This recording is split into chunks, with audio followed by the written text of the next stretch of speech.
Welcome to the Messy Medium podcast. I'm the Messy Medium herself, Terr Cacilia.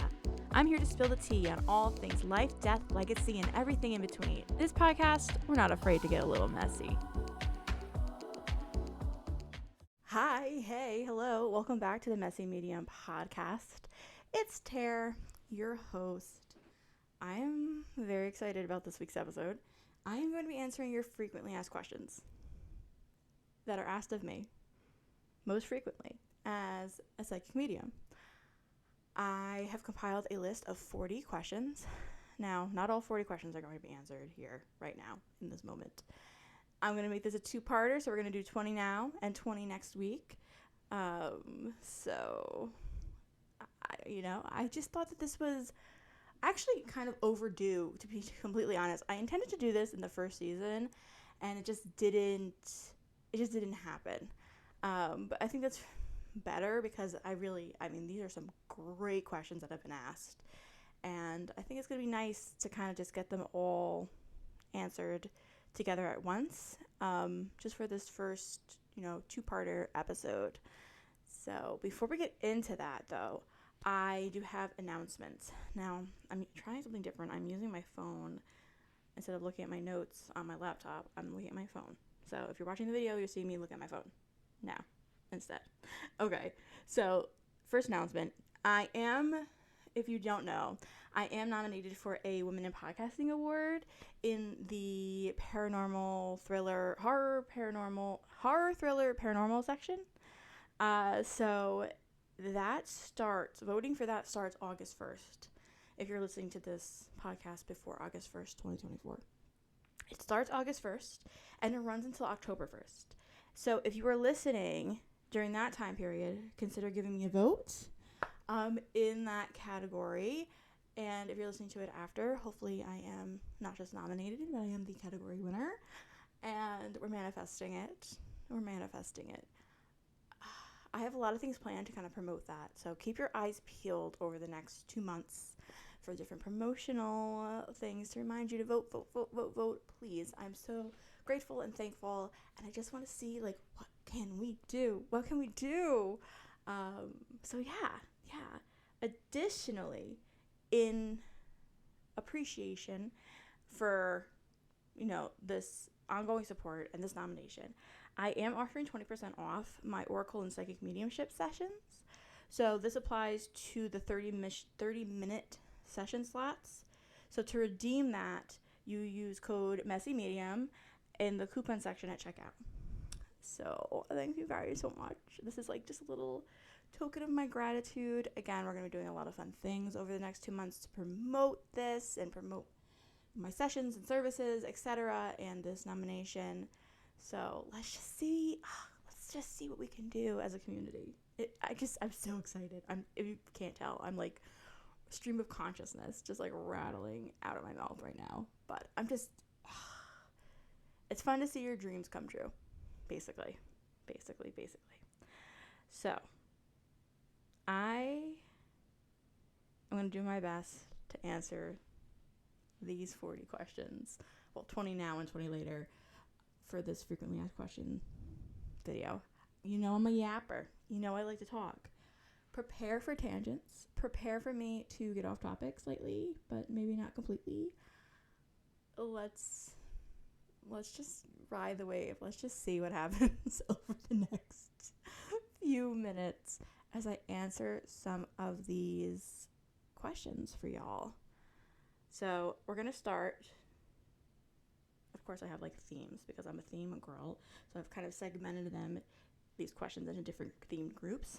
And we're going to start with the basics about my experience with psychic mediumship. The first question here is, what is the difference between a psychic and a medium? Now, both of these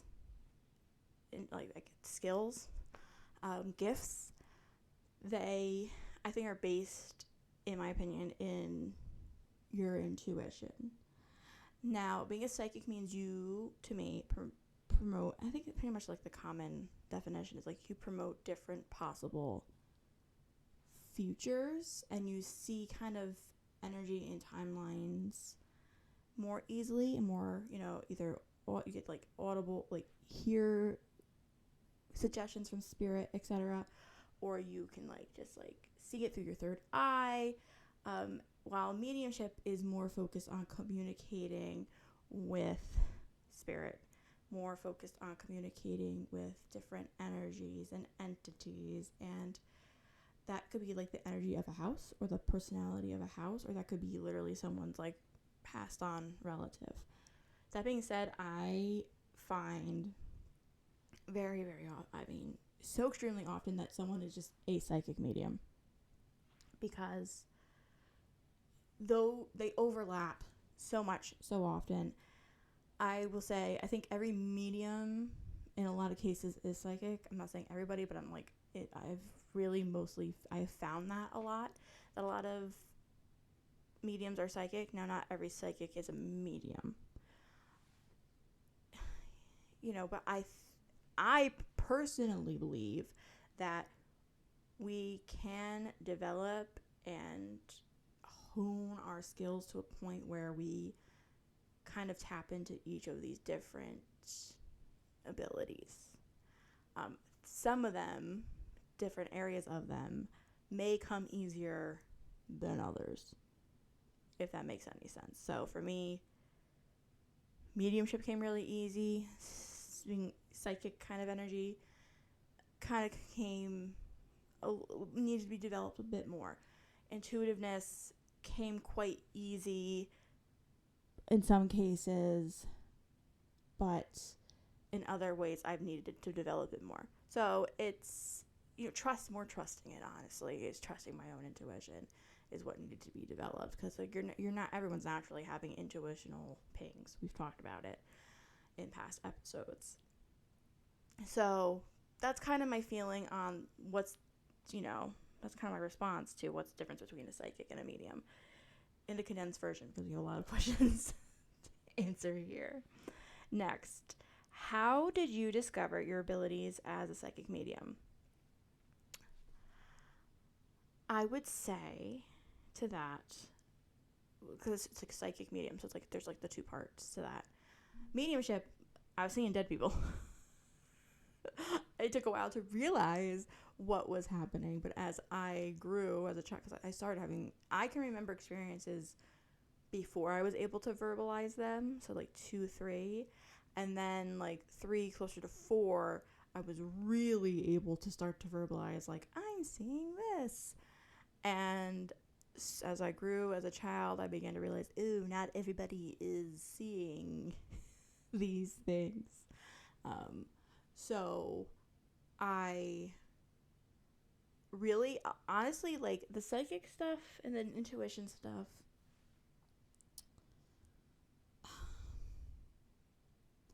I always would have intuitional pings and think things, etc. Would I necessarily say at that time, like when I was younger, at that time, like, oh, this is like a psychic moment? People would be like, haha, you're psychic. I'd be like, yeah, I am. That's so funny. But then eventually I was like, oh no, I'm like literally predicting things that are happening, and I'm dreaming about things that are happening, or I'm having like something spoken into my spirit and being like, this is going to happen, and then it happens. Or just like feelings about behaviors and how things are going to play out. Now, you could also just say I'm really good at picking up patterns, and I'm really good at picking up people's like social cues, etc. Yeah, you could say that too, but there's more to it than just that. Than that, what was happening to me, and some stuff is just like so out of control. And like even like predicting, like I've predicted death so many times, and like all sorts of stuff. So I feel like once I allowed myself to kind of meditate and develop, like lean into those things and ask myself questions like, why do I think that?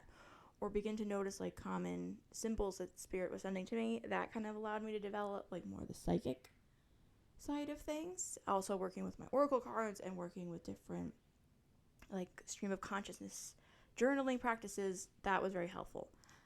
Mediumship, like I said, I was seeing dead people, so it really was more a getting over a fear of like, or any fear that I may have had that was surrounding like death, ghosts, and the unknown. Now, fear, I don't think fear is a bad thing. I think there's a reason why we feel that. And like learning how to decipher different energies and the vibe, to be completely honest. And just, again, allowing, there's like a really, to me, a sense, not a sense of letting go, but for lack of a better way of describing it at the moment, I'm going to say there's a sense to me of like letting go, I guess basically of like any prejudgments of anything that I might be feeling at the moment. Like, not to become overcome by like the energy of a spirit or entity, etc., but kind of just to allow a kind of conversation with these energies on a spiritual, soul, energetic level. And that is where once I've, made it there, I have found that my readings, my sessions, my communications with spirits have gotten so much better and so much more accurate.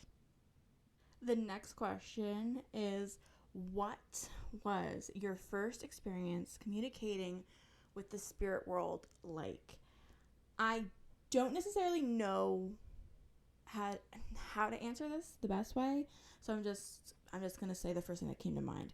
So the first, I guess, communicating with the spirit world, all of my earlier memories are all positive.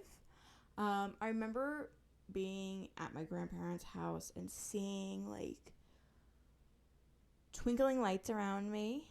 I remember seeing my aunt. She was the first spirit that I ever like recall like fully communicating with and being able to verbalize that to other people. So it was positive, and that was safe, and that was a good experience for me. As I grew up, though, I began experiencing death states, and I was experiencing that. I remember experiencing those in like second grade, third grade, and I would feel that, and my parents and stuff thought I was having like growing pains and night terrors, etc. But I think what really was happening was I was experiencing death states of different spirits, and my abilities were changing and growing. So that was frightening, but necessary, because now it's like one of the primary things that I do, and I know how much I'm like helping spirit by doing that, and in turn helping like others and living, and that's a hard but really positive part of what I do. But I would say, yeah, my first experiences were good because it was family, and I felt safe and protected, and I know I still am, but early, being a small child, I'm glad it was family like that, and not like a scary ghost story that happened to me early on. I got plenty of those, but that's not what happened in that moment. The next is, can anyone develop psychic abilities, or is this something you're born with?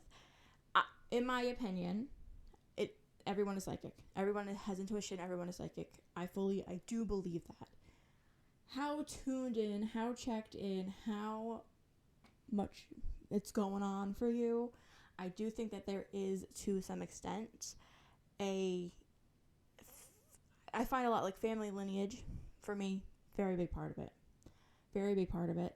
On both sides of my family. So I think that makes me more like I'm predisposed to be having these experiences more often than somebody whose family is maybe not so in touch with that. Which is fine, that's just, the cards I've been dealt. And those are just the cards you've been dealt. That being said, everyone and anyone can develop and strengthen that connection. It may not look the way you think it's going to look for you, though. You may be like, oh, I wish I was extremely psychic. You might be more of a medium than a psychic. Like I said, like these things develop at different paces. But I personally believe that everyone is psychic. I personally believe that everyone has intuition. I personally believe that everyone can develop those skills. It's just some are out the womb seeing spirit and some aren't. The next question is, how do you prepare yourself for a reading? I've done a couple reels and like TikToks about this. A lot of the times, spirit, like specifically for a mediumship reading, spirit will start coming around often before you've even booked. So I'll just be like sitting here with like grandpa for a week, 2 weeks, who knows, but they know that this is going to happen for you. So I'll just already be like collecting information based on these spirits during meditations, during my journaling sessions, during my own like private, card pulls for myself. So a lot of the time spirit is already popping around. Now the day of the reading, there is a lot of meditation going on for me. There's a lot of smoke and like spiritual like salt cleanse probably going on prior and post reading. I'm preparing my deck.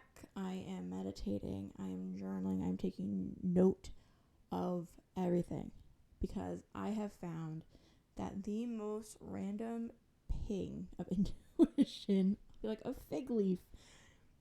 I say everything during my readings. I have found do not hold back. Well, that's not completely true. Sometimes spirit will tell me things and I have to figure out how to say it the best way to my clients because they'll be like, they're not ready to hear it in these plain terms. So I will sometimes buffer it to fit the living as best as I can. Or if spirit is just like, let them have it, I let them have it. I'm like, just so you know, this is not me, this is them. Just don't shoot the messenger. But what I do is I make note of everything. I'm cleansing my space. And if I'm getting a ping during that period, I'm like, cinnamon sticks, cinnamon shortcake. I don't know, random stuff. I'm writing it down because chances are it matters. And if not, I said the most random thing and they're like, well, that was weird. And then maybe it makes sense later on. Like, I don't know how it's going to make sense to them. So I just say I'm saying everything. I'm thinking and I'm writing and it's a lot of it. My mind gets very busy. A lot of spirits are trying to come through. And I'm just trying to manage the room. Then once I'm ready, I'll light a candle and I'll take a couple deep breaths and like I was saying earlier, kind of let go, as in embrace what's about to come, the energy exchange that's about to come through. I don't know if you guys can hear my cats running around in the background. I do apologize if you can. They are bugging right now in the background. But that's basically what would like take part in the activities of a day of a reading. Does that make sense? I hope so. All right, so now we're going to talk about kind of more process and technique. Like I said, we broke this down into little segments. The first question here is, what methods do you use to connect with spirit? I feel like I kind of touched on this. Oracle cards. I have found kind of what I like about Oracle cards is that they allow me to receive messages and they kind of give me time to pace myself. And I found that they're very good for like energy. They help me not blow all my energy at one time. It helps me pace myself during a reading. So I really like Oracle cards. Again, meditation and through that note taking, journaling. And I just kind of practice an openness and mindfulness during a session, during a reading. And those, methods have worked well for me. I'm heavy on the meditation here. I'm heavy on the letting the universe tell me what it needs to tell me and letting spirit tell me what it needs to tell me. And just kind of being open to the experience. And my intention is your intention, but also ultimately my intention is to provide my clients with, and my client is both the living and the dead, mind you, in my mediumship, or my client is both the energy in the room and you. And my intention is always to give you the best experience that you can receive at the time.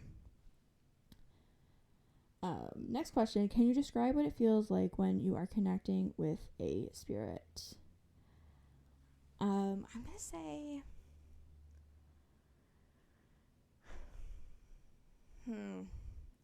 The first thing I thought was, like, exciting. But, like, exciting, like, my heart might race. I feel jittery in my stomach. Not negatively. But it's just, like, I'm getting excited. I'm nervous. And I'm also, like, kind of sometimes it's like meeting someone new, and you're, like, excited to meet them.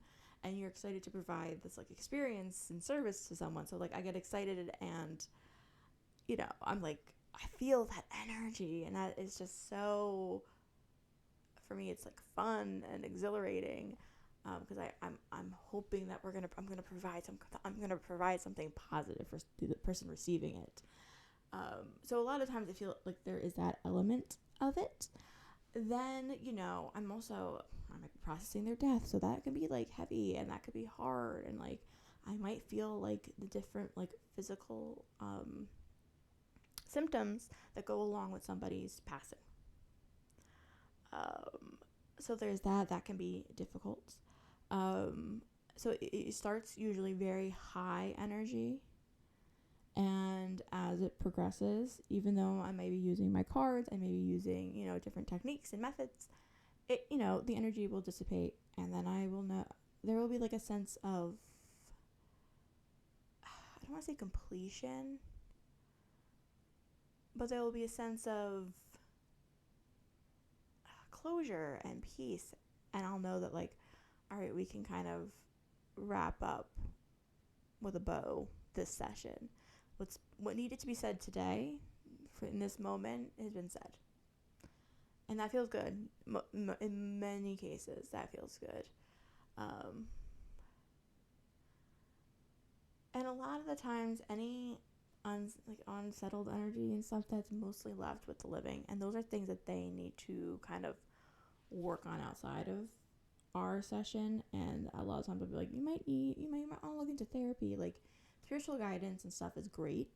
Again, it's not everything.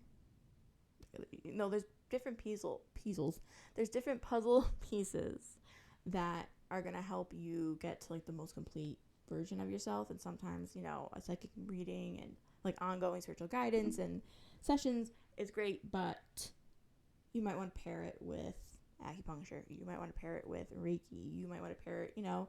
So that's what always like a recommendation. I'm like always ready to make those recommendations moving forward after our session to my clients. Next question here is, how do you differentiate between your own thoughts and messages from the spirit world? For me, I kind of go into a reading a blank slate, like myself personally. Like I kind of let go of any like preconceived ideas, judgments, etc. I kind of like let go of those things when I'm going into a reading, which I think is why I'm able to channel these other things from the spirits or entity or energy easily, because I'm going in there with like nothing, just like blank slate. So that I know that like the things that are coming through, like those are a part of the reading. Also, a lot of the times I see and receive messages, it's like I'm remembering a movie. Like I'll remember things about someone's life and different like things that happened, etc. It's like I'm remembering a film I've seen, or these are like implanted memories. Like I know they're not my memories. So that is like, that's easy to differentiate. But sure, there's definitely times like, oh, why am I, like earlier on, be like, oh, why am I feeling this way? I'm channeling something. I didn't realize it earlier on in my journey. Now I'm more like, oh, this is not me. I know where I am at.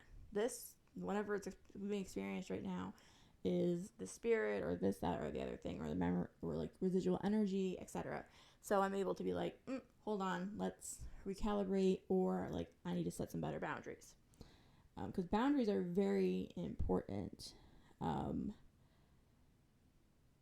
in this type of work, both with the living, the dead, with energy, everything. Boundaries are crucial, period, in life. What tools, if any, do you use during your readings? I kind of covered this already. I do use crystals, though. I didn't really talk about that. I do pick out like specific crystals for my clients. Like before the session, I'll be like, I'm feeling the energy of these things. A lot of the time, onyx, and what's going to be there is selenite, period, like no matter who you are. Selenite, clear quartz, rose quartz, onyx. Like those are there for me. Then I might be like, oh, you're a citrine, girly. You're an amethyst, girly. You're a rainbow quartz, girly. I might be, I'll pick lapis. I don't know. Depending on the vibe, I'm just going through my collection. I got a lot of rocks. I've got a lot of rocks and minerals and gems laying around this house. And I go through them and I pick what I think is going to fit the reading the best. That's the vibe what's the vibe I'm getting beforehand. So oracle cards, my different crystals, candles, smoke, my, pen, paper. I'm trying to think. It's like so natural to me. So I'm like, oh, water. Because I try to incorporate like all the different elements. So earth, fire, earth being crystals, fire being my candle, smoke from like my incense, and like I'll have a glass of water or something like an offering there. I've actually had like different spirits be like, yeah, no, we want the whiskey that's in the bottom of your fridge. And I'm like, okay, you can have that as like an offering. And it's made sense for like different, or like, oh no, we want a glass of this wine that you have. And I'm like, all right, whatever you want. So those are different tools that I use during my readings and sessions. Question here, how do you protect yourself energetically during and after a reading? I kind of touched on this earlier.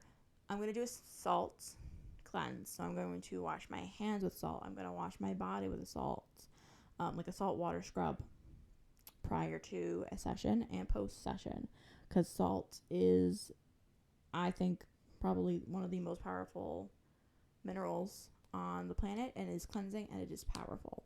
So I'm going to use that. I'm also going to do a smoke cleanse. I am probably going to wear, you see me here, I'm going to wear onyx.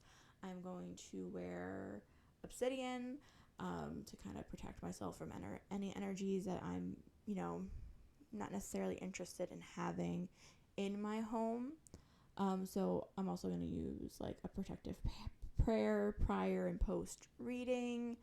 And I know if we come across something during a session, I'm going to be like, where I need to end this here and do a very intense like cleanse of my space and home and cards. I've got a very powerful spirit team behind me, so I've gotten, smarter about things. And if there's a certain way that I feel prior, post, during a session, I act accordingly. Next section here, experiences and stories. All right, well, I wonder how much I'm going to yap here. Let's find out.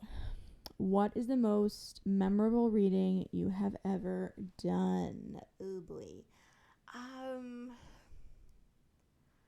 There's so many. That's so generic. Like, there's so many. Everyone is memorable. They are all very memorable. Damn.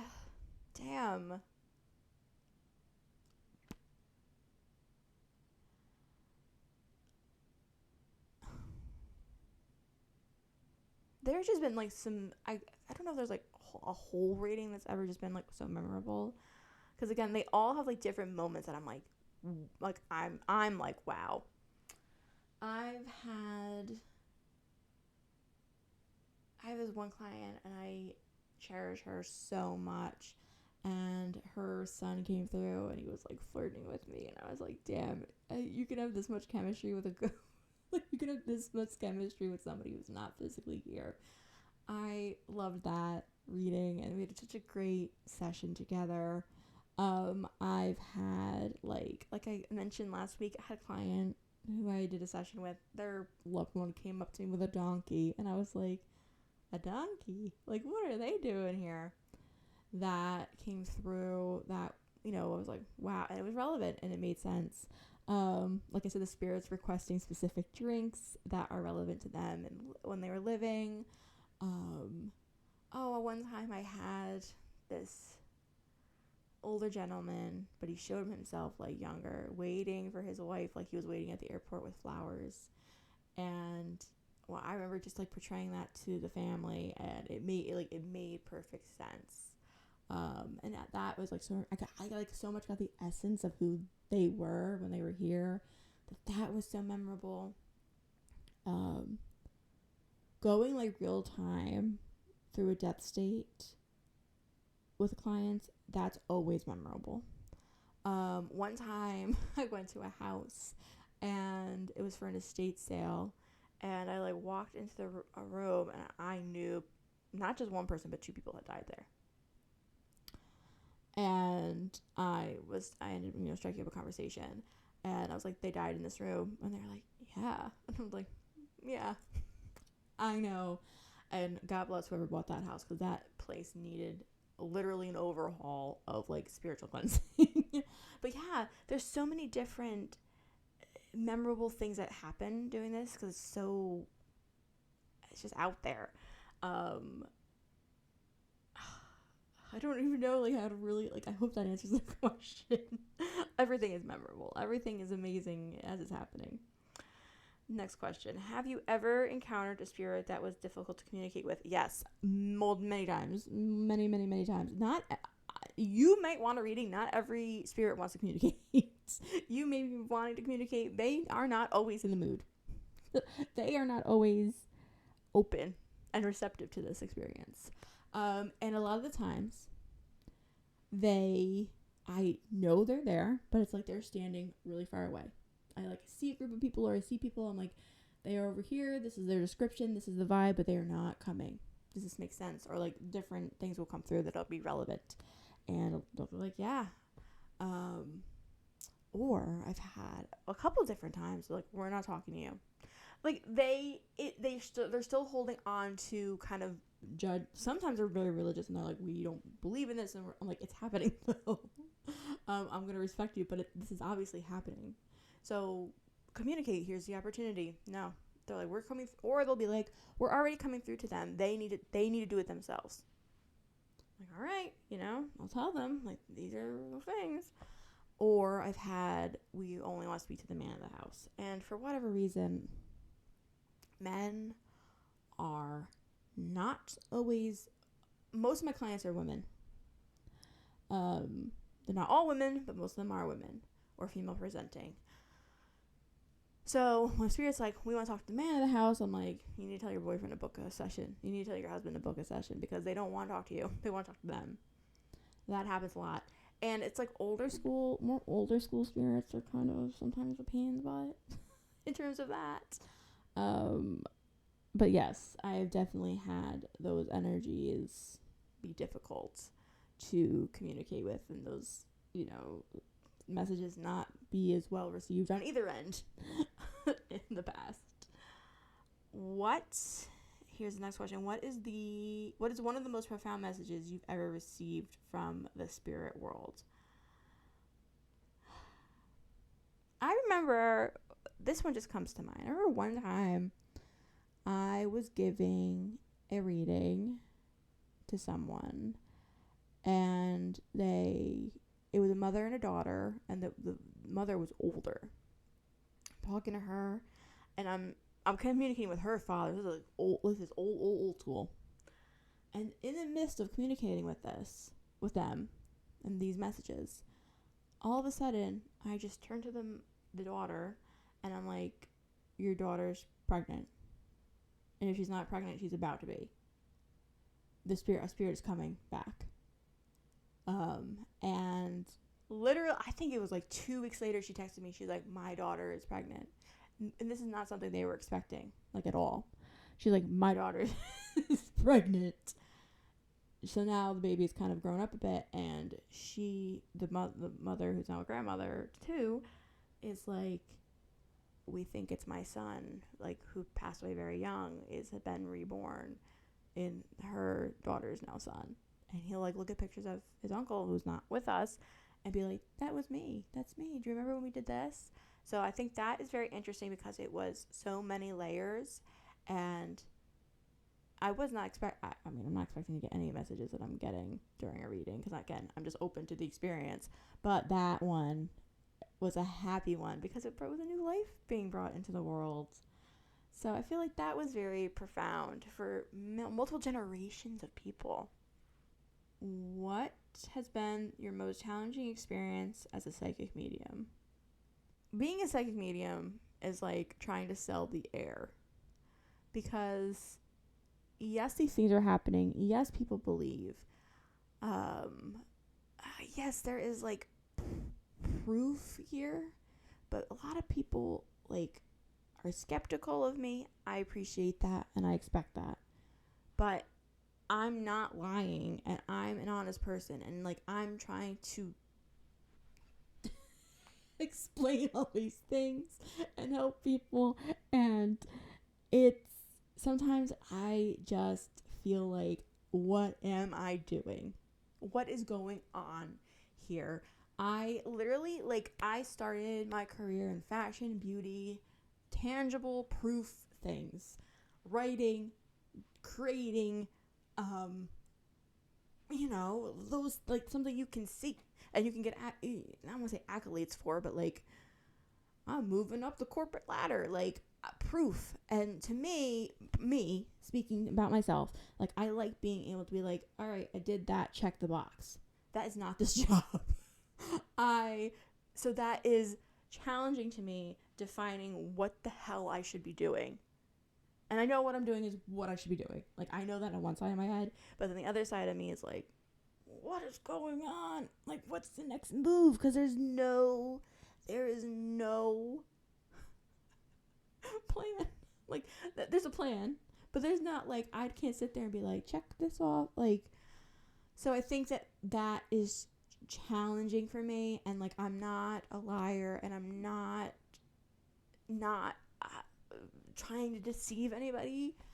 And sometimes I feel like there's just such a bad rap around being a psychic medium, and, like, you're just perceived, like, as a charlatan or as, like, someone who is trying to, like, scam people, because that's so common in this industry, and it's I'm not trying to take advantage of anyone, and I don't like being put in that box, so that's challenging for me. Just thinking about it is getting me all rattled up. Next question here is, what happens to people who have Alzheimer's or dementia? So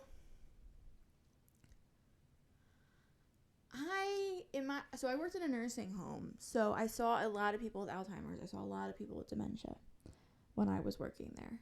And I also consider, like, the time that I worked in the nursing home, like, my spiritual boot camp, because, wow, that's a whole other story for a whole other day. But what I commonly saw with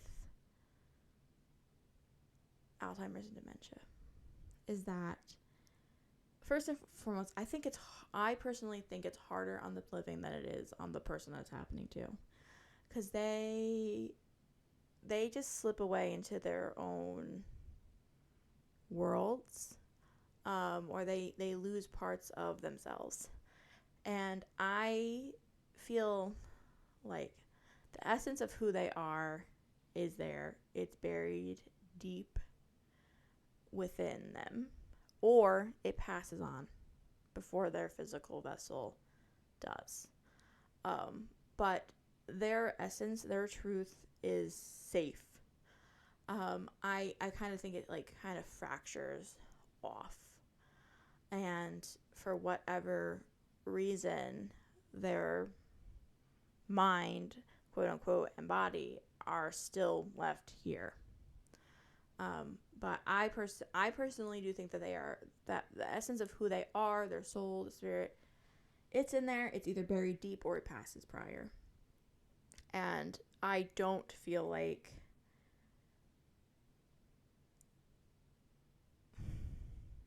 I don't feel like their soul and energy is suffering as much as we might think it is. I'm sure it does to some extent. And I kind of feel like also it could be I don't want to say purgatory thing, but I think we do all our suffering that we need to do on Earth. And then we're, we move on, and our energy goes to the next whatever phases it needs to through the universe. So I think that in a sense it's doing whatever it needs to in those cases. Of course, I don't know. This is all just like a thought, of what, I've experienced. But it seems to me that, again, the essence is protected when somebody has those illnesses. Next section here, understanding the spirit world. Ooh, all right. What happens to us after we die according to your experiences? Just hit me with the hardest question. All right. So, do we know what happens after we die? No. We don't know. We don't know what happens after we die. I obviously believe in the afterlife. My inkling is relief, peace. We cannot conceptualize the feeling of what life is, what life is in the afterlife. We are just not able to here in our physical bodies and in the cerebral spaces in our mind. We theorize and talk about it all day long. We don't know. I have a sense it's way better than we expect. We're also boundless and without any restraints. When I first dreamt about my father after he passed away, I just got this sense that he was like, I slipped out of my body and I was like, they're trying to resuscitate him. I don't really want to go. Like, he felt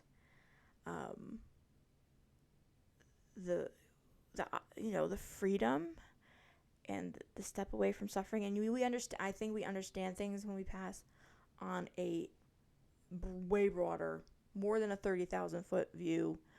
We understand things on a level we can't conceptualize here. And that you slip out of your body and you're like, I could go back here, or I can do things on this level. And I think we're all existing, you get an opportunity to exist on that level and you're ready to, you do so, and you exist as this dynamic, incredible, beautiful energy. If that's where you are in like your, evolution, like of your energy. I think that also like we get an opportunity to come back, and I think it's with past lives and like what other lessons do we have to learn as we like I don't want to say evolve, but I guess it is like a good way to put it. As our energies learn and evolve and have different experiences, and like we're here to have the human experience. So I think that is, you go back to being spirit and an energy and being boundless and ultimate and just like ebbing and flowing through the cosmos and universe and all the things we know and don't know about. And that's kind of what happens after we die. Or, we cease to exist and, that's it. Fade to black. Either option, I don't sound too bad. you know. But we still live on, because even if you decompose, like, you're still feeding the earth, you're feeding cells, you're still, like, the cycle still continues. So, like, energy cannot be destroyed. So you're always going to exist. It just might be on a microscopic, tiny organism level. Or it's boundless and ultimate and free-flowing and just in the stardust. It's just, those are my thoughts. Can spirits see and hear everything we do? I mean, I think that they can. I think that they mind their business, though. Listen, that's not to say that you are not gonna come across a creepy spirit that's gonna spy on you when you're in the shower and stuff. That shit happens. I'm not gonna, like, sit here and lie to you and be like, no, they're not looking. Like, that stuff happens. But I do believe that they don't want to watch you. Not all your spirits want to watch you go in the bathroom, and not all spirits want to watch you doing the do with your man or your girl or whoever. They do mind their business. But I mean, there are some perverted spirit and energies out there. Not confront. I'm not gonna lie. But they are there with you. But again, I think they MYOB. They mind their own business. Their own business. Your own business, you know? And they got other things to do, you know? They're not, your spirits are with you, but they're not, like, always with you. Like, there's different times where I'm like, I feel, say, for example, my grandma's spirit, and then sometimes I don't necessarily feel her for a while. And they, like, come and go, and they're living their best lives. I personally believe in the afterlife, but they're there when you need them to be. Do spirits have emotions and personalities like they did when they were alive? Yes, which is why prior I was saying, like, sometimes they are still holding on to different judgments or things about their personality that were not the best. That happens. They've got things to work on. They've got to evolve. I think they have the opportunity to embrace and understand on a larger scale. That doesn't necessarily mean that they're gonna like it. They still have those, you know, quirks and things about their, you know, quirkinesses about their personalities that probably existed in life.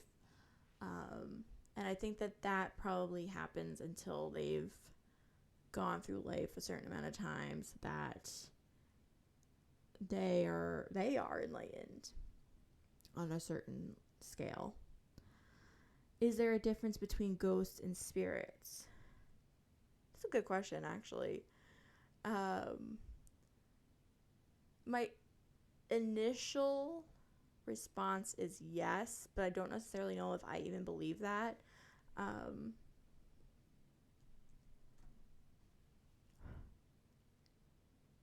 Now, this is my precursor here. This is my thought on this question. To me, a ghost is probably a spirit. It is a spirit, so obviously, yes, a ghost and a spirit, to me, are the same thing, to an extent. When I think of ghosts, I obviously think of an energy or spirit that is stuck kind of in a place that they might need to be moved on, and they're kind of haunting or stuck in some kind of residual or pent up time cycle, or they're stuck for maybe part of themselves is stuck somewhere or is, living somewhere. Really? Is a ghost and spirit that different? I don't think so. I would say that they're kind of interchangeable terms. What I think it is that ghost kind of has a lot attached to it. And you hear ghost and you kind of get maybe a little frightened. When you hear spirit, I don't think it comes off as frightening. So I think that ghost needs a PR representative to kind of help the terminology surrounding being a ghost as opposed to being a spirit. But I feel like the main thing that comes to my mind when I think about a ghost is they're haunting a house, or they're haunting a trail or a bridge or something like that. But I don't necessarily, when I hear spirit, I don't think that personally. Spirit just doesn't sound as, I guess, scary to me. So I guess, yes, I think they're probably the same thing. I don't know. That's a good question. Do you think that there's a difference between a ghost and a spirit? Or do you understand what I'm saying? That, like, ghosts, the term ghost needs PR representation. You know? I think that's what the hang up is there.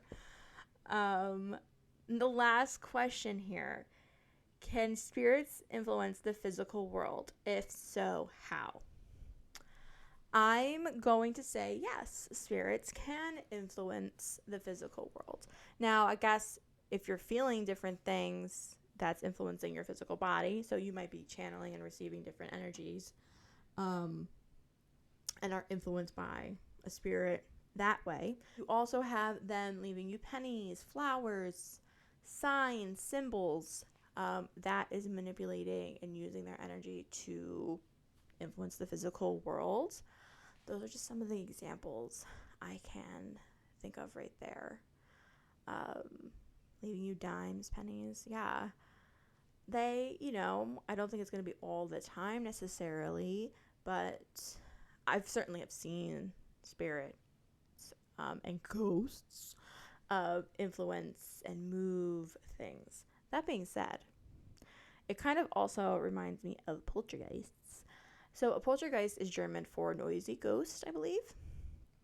Now, a poltergeist is when somebody, I'm pretty sure this is the definition, when somebody who has like psychic abilities and is suppressing them, it kind of like creates an entity outside of them. And they also can like move things, hide things, and like make noise and influence the physical space as well. So it kind of takes some time to figure out which it is sometimes, if not both. But I've heard pennies just like hit the counter out of like thin air, and like the tapping and different things that are used in like physical used as physical confirmations and conversation with spirit. So yeah, of course. I think it takes a lot of energy, and we don't understand. That's the other thing about like hauntings and stuff. I think sometimes ghosts or spirit are trying to communicate, and they're just like either not doing enough or they're doing too much, and because they don't, the way to like get the energy to cross over is like we don't know how hard or difficult or it is to do that. Also think sometimes they're just like making fun of us to be completely honest. So yeah, damn, that was fun. All right, so those are the first 20 questions for this 2-part series here. Thank you all so much for joining me today. Don't forget to follow, subscribe wherever you are listening from, and keep your eyes peeled to vote for me in the Women in Podcasting Network Awards. Thank you all so much. And until next time, stay blessed, babes. Thanks for tuning into the Messy Medium podcast. If you liked today's episode, don't forget to subscribe and follow wherever you're listening from. You can find me, the Messy Medium, on all social media platforms under the handle Terr Cacilia. Until next time, stay blessed, babes.